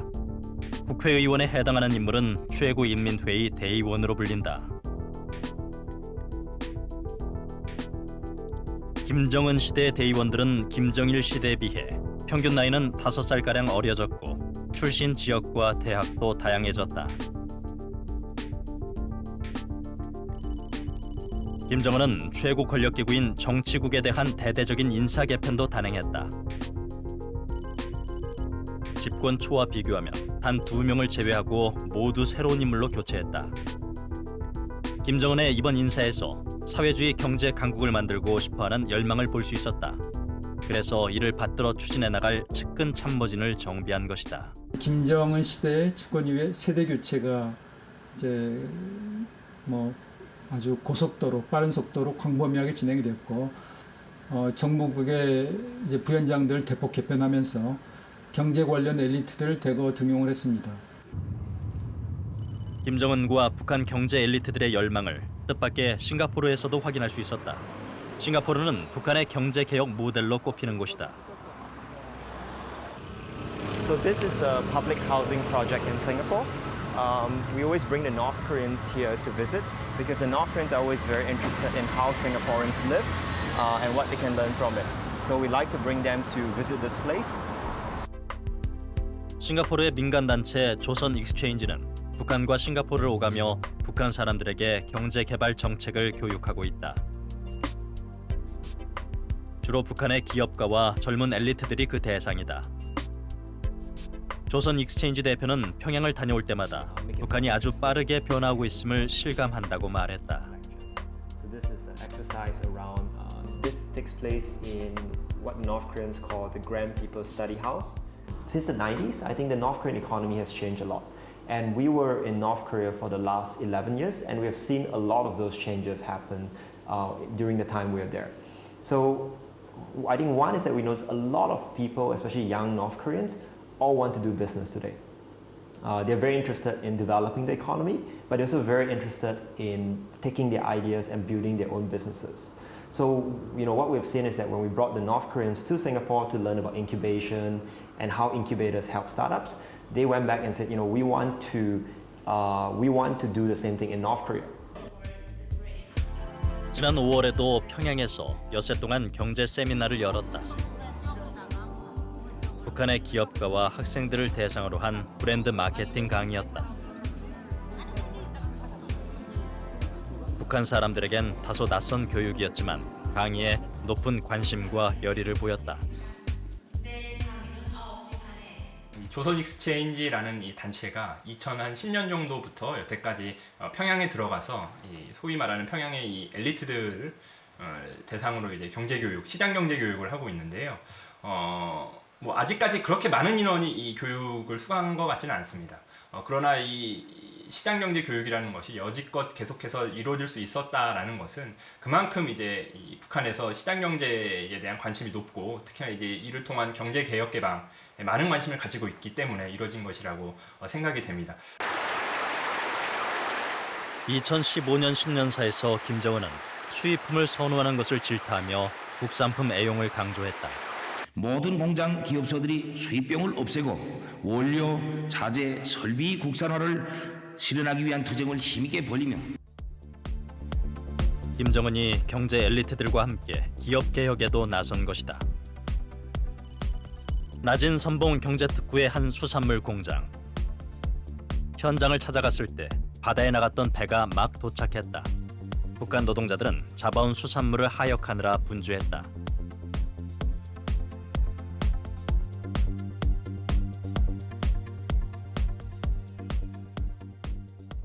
이게 바다에서 생산하는 배들이 생산해가지고 이게 지금 냉동 운반소입니다. 이 배가 800마력입니다. 총 적재량은 이 배 자체는 순톤수는 120톤입니다.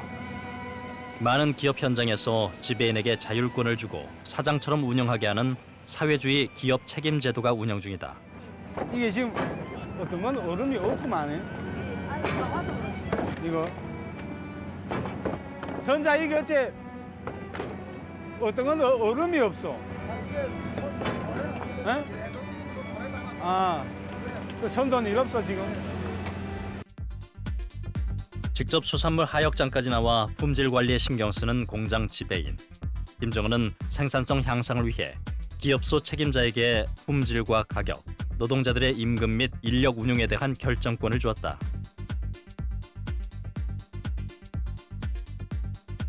갓 잡은 수산물은 빠르게 냉동 처리를 한 뒤 근처 공장으로 옮긴다. 작업량은 공장 지배인이 상황을 보면서 조정한다. 계획 경제 때의 모습과는 많이 다르다. 초과 생산품의 시장 판매도 일부 허용했다. 생산을 많이 해서 팔면 팔수록 추가 수입이 생기자 노동자들에게도 동기부여가 되고 있다. 노동자들의 만족도가 높아지면서 생산량도 덩달아 상승하는 선순환이 이루어지고 있다. 뿐만 아니라 직원 개개인별로 성과를 관리한다. 이전에 보지 못한 경쟁이라는 표어가 곳곳에 써 있다. 지배인은 홍보에도 적극적이었다. 우리 그 이자트 성계에서 세계 여러 나라에서 그 성게 생산량을 다 한단 말이에요. 중국, 미국, 카나다, 칠레, 러시아, 일본 이렇게 하는데 특히 조선에서도 청진 이북이 성게가 질이 제일 좋습니다. 그 청진 이북의 이 바다 수역이 우선 물 온도 조건이 좋고 또 미역이 많습니다. 근데 보면 그 아마 이분들도 중국의 성게를 아마 봤을 겁니다. 이 색상이 중국의 성게가 이거보다 못합니다. 그 우리가 최고 생산 연도가 80톤 했는 적이 있습니다. 기업소끼리 경쟁을 촉진하기 위해 생산품의 일정량은 반드시 다른 지역에서 팔도록 했다. 그러니까 우리가 이 지금 우리 라선이 경제 특구로서 러시아산을 비롯해서 여기서 나는 수산물 우리가 얼마든지 중개할 수 있는 유리한 위치에 있지만은 그 전에 우리가 무역선이 있을 때는 저래 무역선이 다 다녔습니다.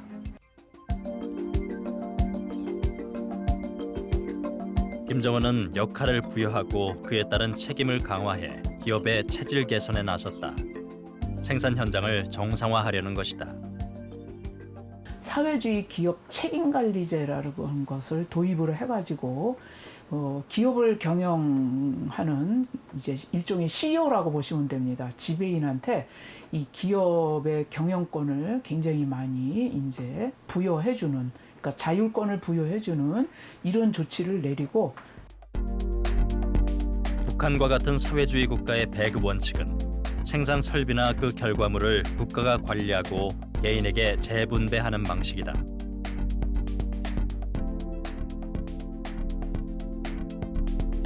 김정은의 새로운 경제정책은 이 원칙을 깼다. 530 조치를 시행해 목표량 외의 추가 생산분을 공장 혹은 개인에게 일종의 인센티브로 지급하기로 한 것이다. 북한은 해외 언론을 초청해 공장 설비와 공정 과정도 공개했다.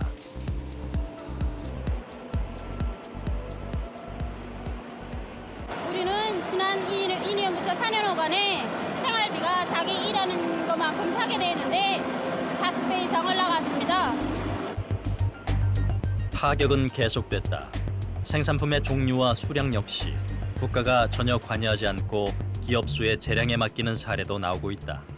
一定程度は国やが計画を決めるんですが、それをどう達成まで導くかという経営手段はほとんど現場に随分と現場の判断で随分行えるということを聞いています。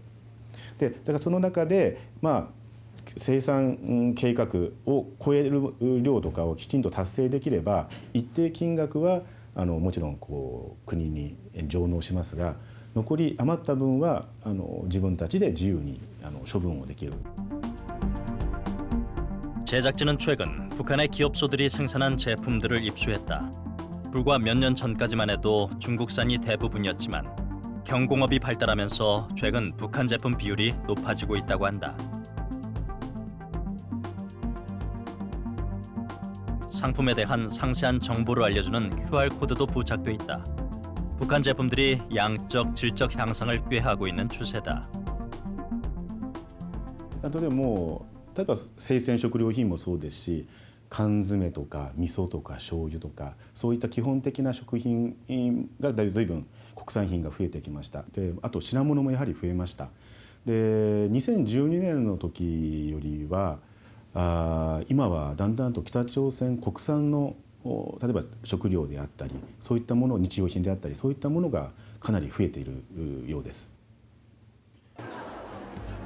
장마당에서도 중국산이 아닌 북한산을 쉽게 찾아볼 수 있다. 평양에 위치한 통일거리 장마당. 인근 주민 대다수가 이곳에서 먹고 자고 입는 것에 필요한 모든 것을 해결한다. 종합시장이라는 이름으로 당국의 공식 허가를 받은 장마당 수는 북한 전역에 400여 개. 비공식 시장까지 더하면 그 수는 훨씬 많을 것으로 예상된다.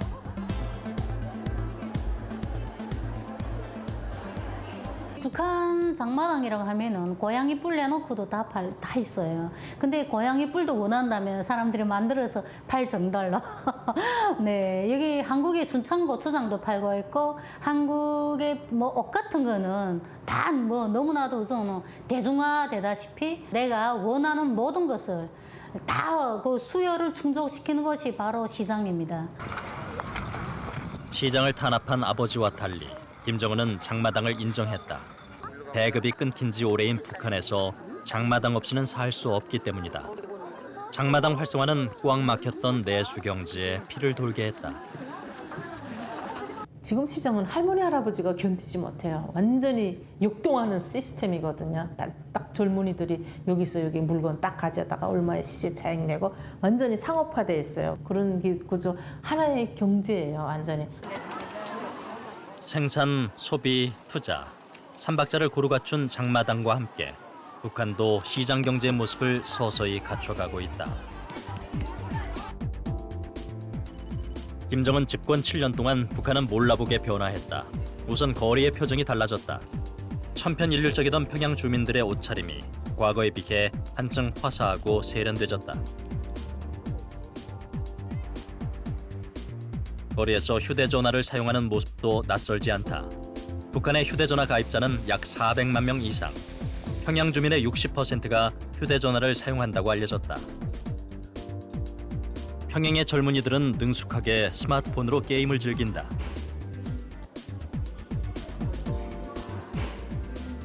사람들 옷차림이 그저 특별히 말한다면 더 밝아진 색입니다. 색도가 그전에는 좀 어두컴컴한 색을 입었다면 지금 다 사람들 다 밝은 색을 입고 다니기 좋아합니다. 지난 6년 동안 생산, 소비, 투자 모든 것이 증가했다고 볼 수가 있습니다. 그러니까 오히려 북한 경제는 김정은 정권 6년 동안 상당한 어떤 이 내생적 성장이 이루어졌다. At least perception-wise, there's a perception that situation on the ground might have improved. That's also because the public distribution system has completely closed down, and Kim Jong-un is allowing this black market and private market activities to flourish.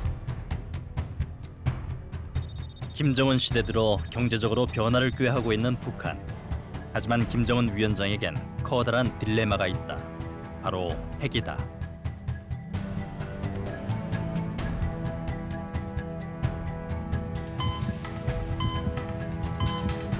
지난해 북한은 미국 본토를 타격할 수 있는 대륙간 탄도미사일 ICBM을 3차례나 발사하며 미국을 자극했다.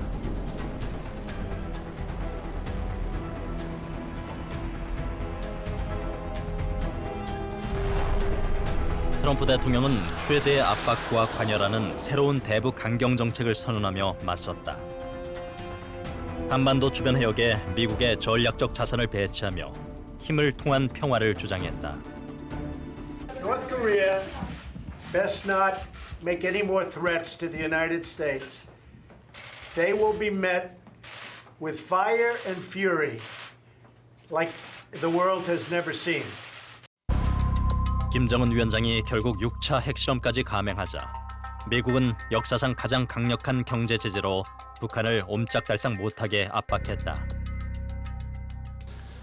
과거에도 북한에 대한 경제 제재가 있긴 했지만은 그 경제 제재는 기본적으로 민생 분야는 건드리지 않는다는 원칙을 가지고 있었습니다. 그러나 작년 트럼프 행정부 출범 이후 북한이 연이어서 ICBM을 3차례나 시험 발사하고 또 6차 핵실험을 강행을 하면서 이제 국제사회 대북 제재가 거의 모든 분야로까지 확산이 됐다고 볼 수가 있습니다. 그래서 그 결과 북한은 작년에 전무후무한 준봉쇄 상태에 직면하게 됐습니다. 그래서 김정은 집권 이후에 북한 경제는 거의 매년 한 3에서 한 5% 정도 성장을 했다면은 작년에는 마이너스 3.5% 성장이라는 최악의 경제 성과를 내게 되었습니다. 김정은의 북한은 선택의 기로에 놓였다.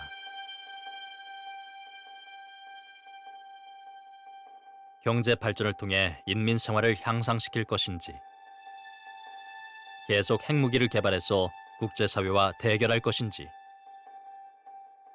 전 세계의 이목이 김정은 위원장에게로 향했다.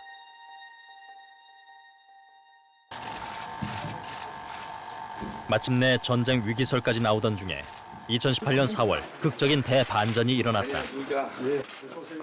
김정은 위원장이 분단 이후 북한 최고 지도자로는 처음으로 남한 땅을 밟았다. 11년 만에 이뤄진 정상회담에서 남과 북의 최고 지도자가 판문점 군사분계선을 사이에 두고 손을 맞잡았다. 그리고 6월 12일 열린 첫 북미 정상회담.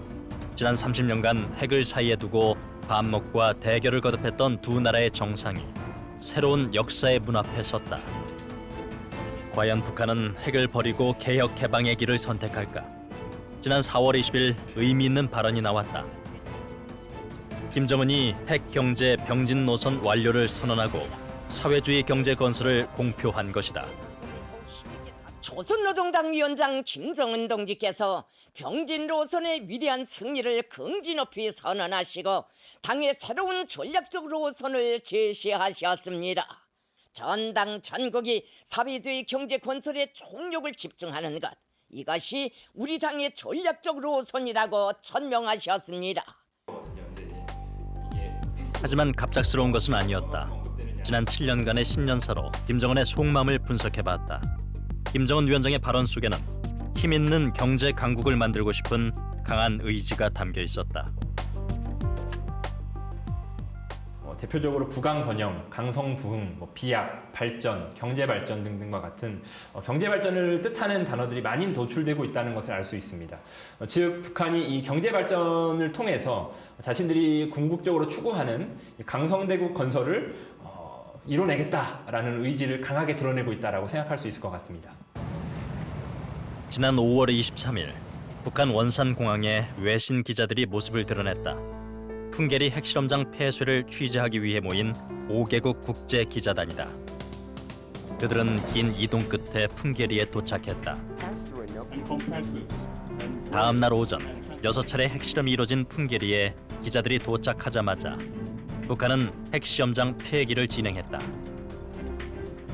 숫자 3으로 표기한 남쪽 갱도는 2개의 가지 갱도로 되어 있는데 위력한 핵시험들을 즉시 단행할 수 있도록 만단히 준비가 되어 있던 갱도들입니다. 외신 기자들이 지켜보는 가운데 북한은 4개의 지하 갱도 중 이미 못 쓰게 된 일본 갱도를 제외한 나머지 3개 갱도를 순차적으로 폭파시켰다.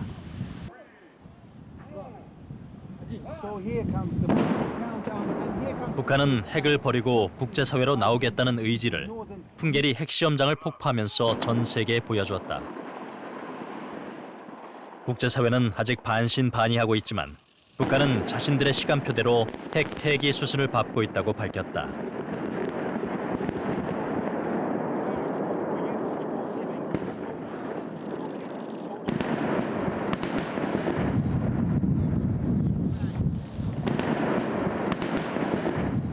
김정은 정권이 그래도 과거보다 좀 적극적으로 개혁 조치들을 하고 그걸 단지 정부의 어떤 정책적 방향성으로만 보여주는 게 아니라 법, 제도, 시스템도 만들어 갔거든요. 그래서 그런 걸 보면 이 흐름은 그대로 갈 것 같아요. 그래서 만약에 어떤 일부라도 비핵화 문제에 진전이 있다면 아마 그 시점서부터 북한식 개혁 개방 모델 만들기로 가지 않을까.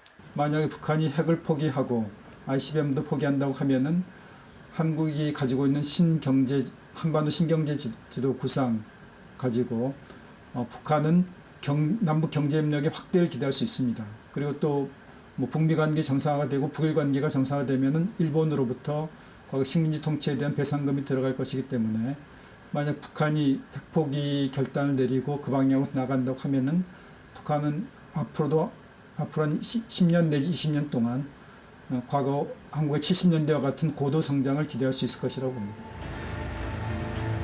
김정은 7년, 그와 그의 곁에서 북한을 움직이는 사람들은 큰 폭으로 바뀌었다. 그가 결국 핵을 포기하고 개방의 길로 나올지 아니면 또다시 제재와 고립의 길을 걷게 될지 김정은이 보여줄 북한에 지금 전 세계가 주목하고 있다.